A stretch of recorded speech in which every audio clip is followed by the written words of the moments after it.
So let's say we've created our masterpiece of music, and we want to share a behind-the-scenes look at the process with the world. We install some screen recording software, pull up our DAW project, and we get no audio. Shall I describe it to you? Or we might start getting clicks and pops if our machine can't keep up with both those 500 plugin instances that we really needed for that extra edge and the job of recording the screencast video and audio simultaneously. In this video, I'll share my new favorite way to perfectly capture the exact same audio that we're hearing as we play things back without overloading the DAW computer. Now, this involves some very particular pieces of audio gear, namely RME's Direct USB Recording feature of their newer Fireface line of audio interfaces. But if that's not a good option for you, I'll share some of my favorite alternative ways to do this.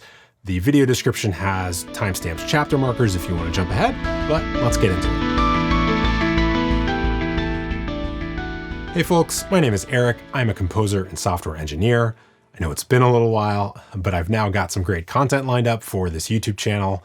Figured I'd start off a little bit meta. I see this question about how to record DAW audio for screencasts pretty frequently in forums and social media. Also, I haven't seen this particular solution where the audio interface doubles as the audio recorder talked about basically anywhere.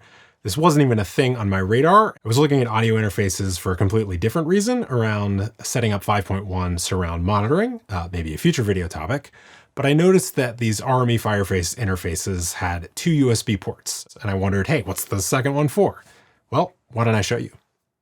So let's go back to our intro scenario. I have audio from my DAW outputting to my UCX audio interface, and I'm using Cubase here, but by the way, nothing is DAW specific. Logic, Pro Tools, Studio One, Reaper, Ableton, your favorite DAW that I just skipped, they're all the same deal.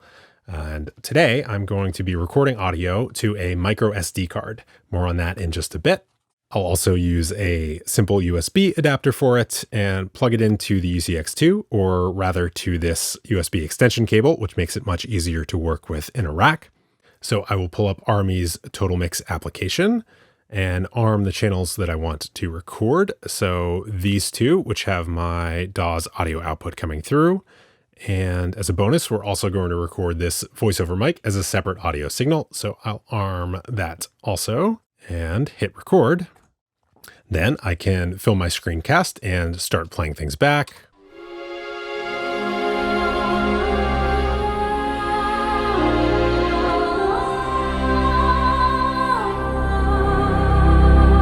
I can of course stop. I can jump into particular parts, solo and mute things. Whatever I want to show. And then when I'm done, I'll plug this micro SD card into my computer and I get a bit perfect WAV file with the DAW audio output and this voiceover mic separated. I will share a couple tips and nuances to making that all work at the end of the video, but have you ever wondered, why is this even hard? The audio is right there. I can hear it. Why can't we just grab it and record it at the same time? The problem is, audio interfaces just weren't designed with that use case in mind.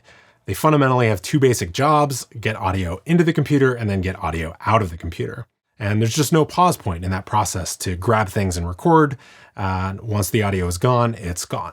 So fundamentally, we need some way to grab that audio before it zooms off and write it down in some sort of persistent storage. However we do it, I want you to keep in mind 3 goals. 1, we want to get bit for bit perfect capture of the audio so we get the same exact thing we're hearing. 2, we want ideally to take the load off of the DAW computer so that we can run all of those 500 plugins. And 3, it's always nice to get the voiceover mic as a separate signal. Okay, back to solutions.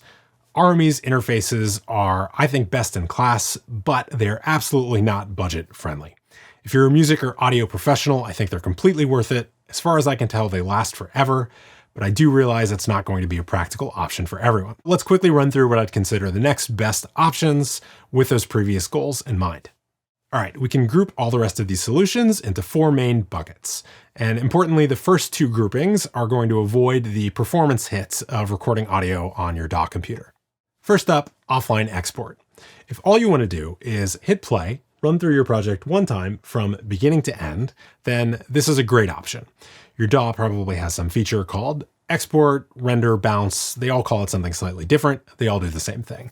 You get an audio file of the highest possible quality of your project, and you can just quickly sync that up in video editing. The only downside, if you want to pause, talk about certain things, drill down, solo and mute, it's just not really going to work. So you'll want to use one of the next options. So next, we have two separate computers, each of them with their own audio interface. This is, of course, more complex and more expensive than my preferred approach. But if you listen to interviews with a lot of professional composers, this is their preferred setup. The first machine usually runs Cubase or Logic for writing music, and then the second one is a Pro Tools audio recording rig, just capturing all the channels coming out of the first DAW machine. If you have an analog audio connection between them, then technically there's an extra round of digital to analog, then analog to digital conversion. You have to make sure you set levels correctly, don't clip, all that good stuff. Ideally, you'd want a straight digital pass-through connection. The other two categories are usually simpler, and honestly probably the right choice for most composers.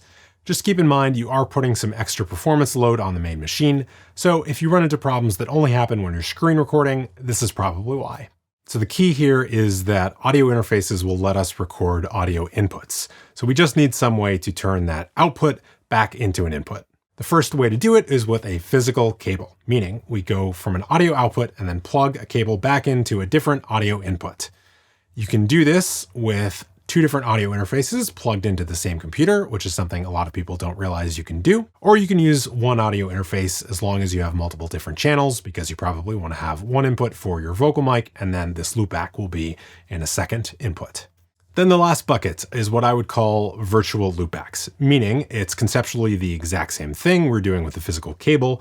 It's just all happening in software, so no extra cable is required. And what I used to do before I got this UCX2 interface, if you have an RME interface, but not one with the direct USB recording feature, there's a program called DigiCheck, which does very cool analysis metering things, but also on Windows has an audio recording feature, which will just grab a copy of that audio off to the side before it sends the buffer out to your speakers, and then record things back to disk. So a little bit of a performance hit, but the audio interface is still doing some processing for us. Unfortunately, with Mac computers, Core Audio just has architectural differences that makes that not an option, so you'll need to use another approach. First thing I would look into is see what your screen recording software has already built in.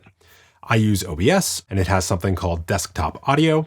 On Windows computers, usually this can work, but it does still depend on your audio interface, so try it out.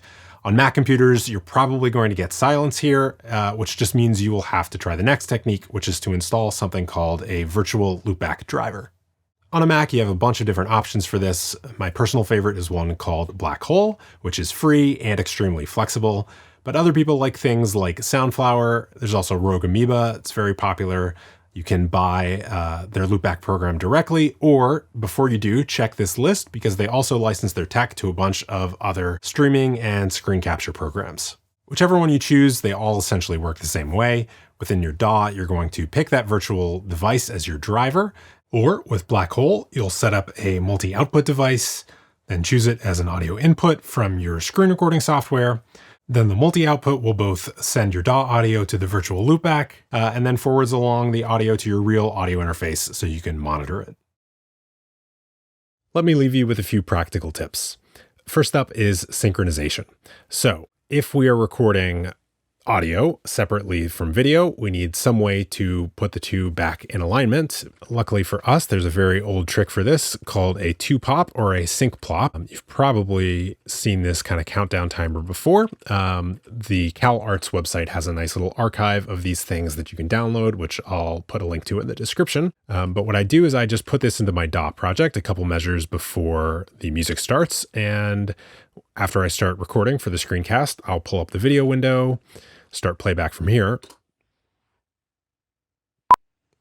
And right there, that gives me a very clear sync point. I can then hide this and go on my way, record whatever I want to record, but now I can easily line these two things up in my video editing software. Next up, however you're recording things, you need some sort of high performance storage drive to record the audio to. A modern solid state drive, whether that's internal or external, is probably going to do just fine. You have to be a little bit careful with USB thumb drives. Even if they have decent megabytes per second of throughput, they often have terrible latency and are unpredictable, so that's really bad for audio recording and means you'll get dropouts and hiccups. For RME's direct USB recording, their manual actually recommends micro SD cards, and what you want to look for in particular is a rating of U3 and V30, which means this thing was designed for recording 4K video. It's going to handle recording audio just fine without a hitch. And last, we've talked about offloading the performance hit of audio recording onto another machine whenever you can. But if you think about it, the screen capture software is doing the exact same thing when it records video. And what if that only lets you run 499 plugins, which just doesn't have the same sound? If you have another computer handy, maybe a laptop, you can use a video capture device, like I use this Elgato Camlink 4K. Then you plug the video card output from your DAW computer straight into this and grab it in your screen capture software as a video capture device. Then you can either look at your laptop or second computer when you're recording the screencast, or something like this HDMI splitter so that you can still look at your main monitor and grab it off to the side. Hope that at least points you in the right direction, and you can use one of these approaches to share the next piece of music you create. Do drop me a note if you hit any snags. Obviously, I'm a big fan of RME's direct USB recording approach here. Here's a video that goes deeper into that if you'd like to learn some more about the tech behind it. Stay tuned next week. A couple of videos coming up for me on my favorite tips and tricks on virtual orchestra production. Thanks for watching. Until next time, happy scoring.